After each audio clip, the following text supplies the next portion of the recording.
Ndị ọma na-ege m ntị, ekenekwa m. Afa m bụ Nwaada, ka unu maara ọfụma, Nwaada Onyinye. Abịa m ka mụ na ụmụnne m nọrịa tata n'ụtọ asụsụ anyị, n'asụsụ Igbo, ka ndị na-amahụ mara, ka ndị na-aghọta na-aghọtakwa, na ndị Igbo ibe anyị na-ana Igbo ka ha mara ụtọ dị n'asụsụ Igbo. Asụsụ bụ ihe eji ama mba. Nwaafọ onye mbụ. Silverline aha m, ekenekwa m. Nwaada Igbo ji eme ọnụ. Tata bụ ụbọchị ụka bụ Sọnde. Achọrọ m ka mụ na unu nọrịa tata, ka anyị nọrịa tata wee kọwaa ofu ilulu ndị nne na nna anyị fa na-atụ anyị na-aghọta ihe omere. Enwe ofu ilulu fịara m ahụ nghọta, ọ rara m ahụ tupu nghọta ya. Gịnị bụ ilulu ahụ? Mekwa inyo ọgụ mere. Ọtụtụ n'ime anyị anụbeghị ilulu a mbụ. Mmadụ isi gị mee inyo ọgụ mere. Nke mbụ, a na-amara ihe wa ọgụ. Ọgụ bụ ihe eji akọ ugbo. Ekwa, a na-amara mmadụ ime inyo, mmadụ ịda aparị, mee inyo ọgụ mere. Marakwa na ọgụ bụ ihe a na-eji akọ ugbo. O ruo ala mgbe a na-akọ ugbo, aga ebe a kwụbara ya, koro ya, eji ya abọcha, eji ya akọọ. Oruzie mgbe ahịa ahụ a kọrọ n'ubi ga-epolitezie, akụcha ọgụ kpamkpamkpamkpam ka oyikpo ya. Ọ agakwa ekwe ka ejizie ọgụ anwa wee bọpụta ihe ahụ a kọrọ. Ihe ahụ ọgụ tara ahụhụ kọọ. Mgbe a gazi ewuzi ihe ubi anwa, akụchasị ọgụ, kwụba ya. Ọ dị ka ebe a na-akụ ọka, ewere ọgụ agbapetụcha ala, aghaghị mkpụrụ ọka. Mgbe ọka kaziri, ewere mma mee gịnị? Gburu ya. Oru mgbe a na-akọ akpụ, ewere ọgụ kọwa ala kọchaa. Oruzie mgbe a na-abụ akpụ, ewere mma ma o were gịnị? Mbazụ na-eji avụ akpụ. Ile ya, ịkọ ugbo, ihe isi mba ya ma na-eji akọ ugbo gịnị? Ọgụ. Mana oruzie mgbe a na-egwu ihe ubi, ewere ọgụ mee gịnị? Kụchasịa, dosa. Ka ihe ilu a na-akọwara anyị oge. Aha ilu a na-akọwa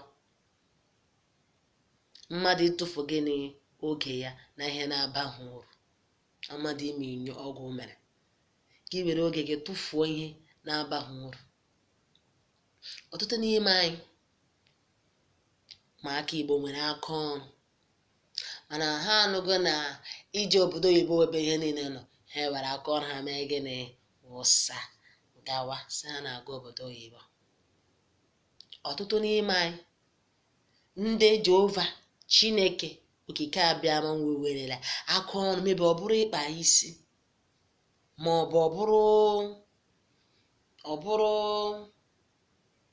imecha mbọ, ma ọ bụ ịkpụchi isi. Ndị a na-eji agụba akpụchi isi, ma ọ bụ ịkwa akwa.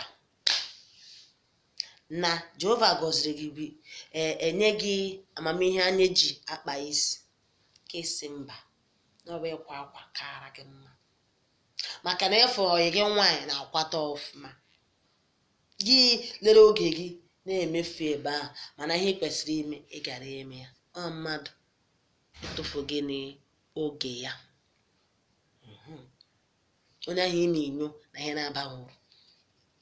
Ọtụtụ ụmụ nwoke na-emekwa ya, ọtụtụ ụmụ nwaanyị na-emekwa ya. Ile elu onye gị na ya na-abara gị uru, kama ị ga-ayọcha ya ka ihe a gbapụtara n'ubi chifuo, echekọrọ ọ ga-adị mma, ọ ga-adị mma. Ole mgbe ọ gịnị? Mmadụ ime inyo gịnị? Ọgụ mere. Maka Chineke ịnọ ọkwa na nrọ, mmadụ si gị mekwa inyo ọgụ mere, jụ nwanne m Silverline aha m, mmadụ gwa gị ya, nwanne jụ. ọ bụ ajọ ikwu mekwa inyo ọgụ mere. Iyi nwee nne na nna na-ekwu ụdị ikwu a gbafasị mmanyị mpa mmekwa inyo ahụ ọ gakwa abara gị kakwa mma ịmarakwa ebe mme gị inyo ahụ ka iduzie m sị m emekwala inyo ahụ ọgụ mere gịnị mere. Ndị ọzọkwa agwakwa unu nụrụnụ ma a na-amarakwa onye ọbụla echichago na o tochaa nwezi onye na-amazi mgbe ọ na-eduru onwe eduba n'ọkụ a na-agwa ya ọ ga-eme gịnị ọ ga-anụ. Ọ dịrị mma ya ụmụnne m ndị Igbo mba ukwu achọrọ m ka ị gbasa ozi a kọwara mmadụ si ya gịnị ya emekwela inyo ọgụ mere. Ọ dịka ụmụnna ndị na-ese afịfịa emekwala na ise ihe a isi gị a na-anabata ya makana ịfụrụ ndị ọzọ na-ese gị ise ịgbabara imebi inyo ọgụ mere eme n'inyo. Etinyekwala aka gị n'ebe ihe mpụta ga-esi n'ime apụta ya bara gị uru ọ bụ ime inyo. Emekwala inyo ahụ ọgụ mere. Ebe a ka ọ ha m n'ọnụ tata. Otu ugbo izuụka ọzọ anyị ewetakwa ofu ilulu tụsaa ya fesaa ya ma kọwaa ya. Echefukwana na afa mbụ Nwaada Onyinye Adaukwu ala Igbo ji eme ọnụ akwụ ugwo nke mbụ ka ọ dịzie n'ụlọ Igbo mma mmanụ ala Igbo ekene m mba ukwu ana m ekene ada unu nwanyị na-ekene ya gaziri unu ndụ mmiri ndụ azụ ofe ọjị fọ ofe ala afọ ndewo unu.